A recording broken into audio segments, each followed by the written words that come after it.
The crystal chandelier cast dancing shadows across the marble floor as 17-year-old Madison Ashworth stared at yet another failing grade. Her hands trembled, and not from fear of her father's reaction, but from the crushing weight of her own inadequacy. Despite having the world's most expensive tutors, attending the most prestigious prep school, and possessing every educational advantage money could buy, she had become a professional failure. Each red mark on her transcript felt like another nail in the coffin of her self-worth. Madison's father, tech mogul Jonathan Ashworth, had built his empire from nothing, transforming a garage startup into a billion-dollar corporation. Yet his greatest challenge wasn't conquering markets or outmaneuvering competitors, so it was understanding why his brilliant daughter, surrounded by every privilege, couldn't pass a single class.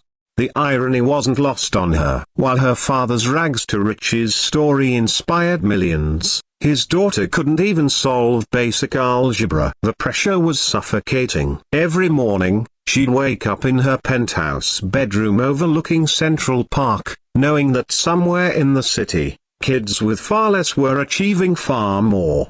That Tuesday morning started like any other disaster. Madison stumbled through her calculus exam, her mind blank as she stared at equations that might as well have been written in ancient hieroglyphics. By lunch, she was hiding in the library, tears streaming down her face as she clutched another D- quiz. "Hey there, you okay?" The voice was gentle, accented with the warmth of someone who'd seen real hardship. Madison looked up to find a janitor in mid-40s, wearing a worn grey uniform with Louis embroidered on the pocket. His weathered hands held a mop, but his eyes held something she'd rarely encountered, genuine concern without judgment. "I'm fine," Madison lied, hastily wiping her tears. Louis set down his mop and sat across from her, ignoring the invisible social barriers that usually kept their worlds apart. "You know, my daughter Emma used to cry over math homework just like that." Smart as a whip,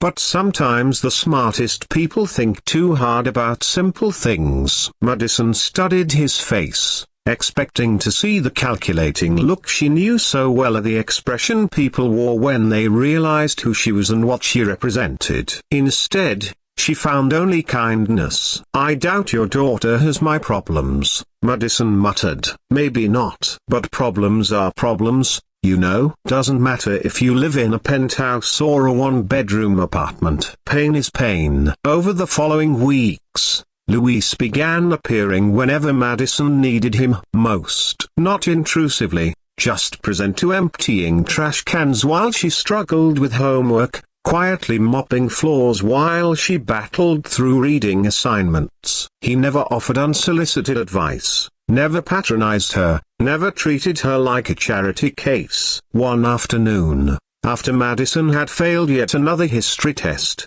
she found herself pouring out her frustrations to this unlikely confidant. "I don't understand it," she said, gesturing helplessly at her textbook. "I have the best teachers, the most expensive programs. My father spent more on my education this year than most people make in a lifetime. So why am I so stupid?" Louis paused his work, leaning against his cart. "Can I tell you something? My Emma, she's at Columbia now, studying engineering. Full scholarship. But when she was your age, she was failing everything too." "What changed?" "She learned to start at zero." Madison frowned. "What does that mean?" "Come here," Louis said, pulling out a crumpled piece of paper from his pocket. "Emma used to get so overwhelmed by big problems that she'd freeze up. So I taught her my system. When you're building something, whether it's a company like your father did, or just understanding a math problem, you start at zero. You don't worry about the end goal. You just take the first step." He drew a simple equation on the paper, 2 plus 2. "This is 0 for math. Doesn't matter if you're supposed to be doing calculus. If you can't do this confidently, consistently. Then you build from here. No shame in it. Your father started his company with $0 and zero connections. But he didn't let that stop him from taking the first step. Madison stared at the elementary equation, feeling something shift inside her chest. For years, she'd been drowning in advanced concepts while lacking the foundational confidence to swim in shallow water. But everyone will think. Everyone will think what? Louise interrupted gently. That you're human, that you're brave enough to admit when you need to start over. Takes more courage to start at 0 than to pretend you're already at 100. That evening, Madison did something she'd never done before. Instead of pretending to understand her calculus homework, she pulled out elementary math workbooks and started at the very beginning. For the first time in years, she answered every question correctly. That transformation wasn't immediate or magical. Madison spent months rebuilding her foundation, working through concepts she should have mastered years earlier. Louise would check on her progress, offering quiet encouragement and sharing stories about his own journey raising Emma as a single father while working multiple jobs. "You know what Emma taught me?" Louise said one day as Madison proudly showed him a B+ on a geometry quiz. "She taught me that being smart isn't about knowing everything. It's about being brave enough to admit what you don't know and curious enough to learn it." As weeks turned to months, something remarkable happened. Madison's grades began to climb, but more importantly, her confidence grew. She started participating in class discussions, asking questions without fear of judgment, and even helping struggling classmate Issa because she understood what it felt like to be lost. The real test came during junior year finals. Madison's calculus exam, the same subject that had terrorized her for months, lay before her. But this time, instead of panic, she felt prepared. She'd built her understanding step by step, starting from 0 and working her way up. She finished the exam with 15 minutes to spare. When the results came back, Madison stared at the paper in disbelief. An A-. Not just her first A- in math, but her first A- in anything. She found Louise in the supplely closet, organizing cleaning materials. "I passed," she whispered, then louder, "I passed." "Louise, I got an A-."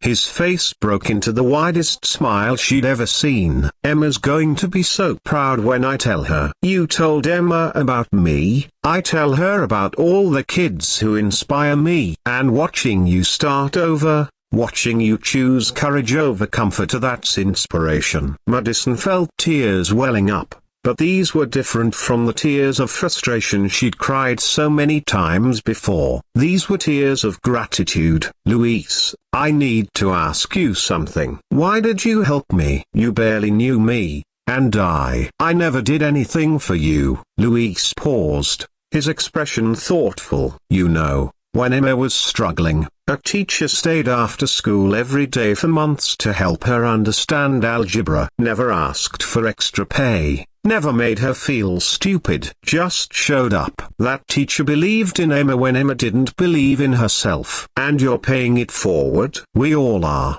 every day. Sometimes we're the teacher, sometimes we're the student. Today you're celebrating your A-. Tomorrow, maybe you'll be the one showing someone else how to start at 0. As graduation approached, Madison maintained her grades and even earned acceptance to her first-choice college. But more than academic success, she'd gained something invaluable, the knowledge that starting over wasn't failure, it was courage.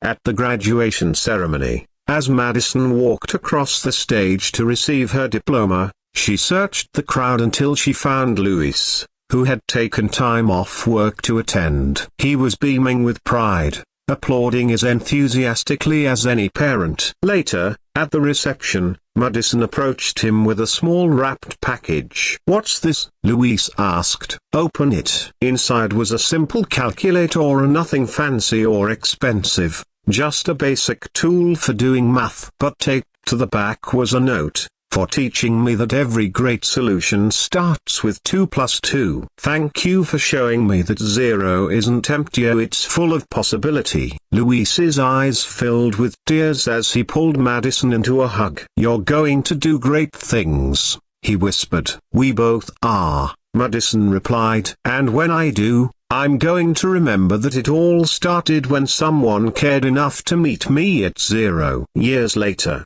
Dr. Madison Ashworth would establish a foundation providing free tutoring and mentorship to struggling students. The foundation's motto, emblazoned on every program and scholarship, start at 0. And in the lobby of every learning center stood a simple plaque dedicated to Luis Rodriguez, the janitor who taught a billionaire's daughter that the most valuable lessons can't be bought, only given freely by those brave enough to care.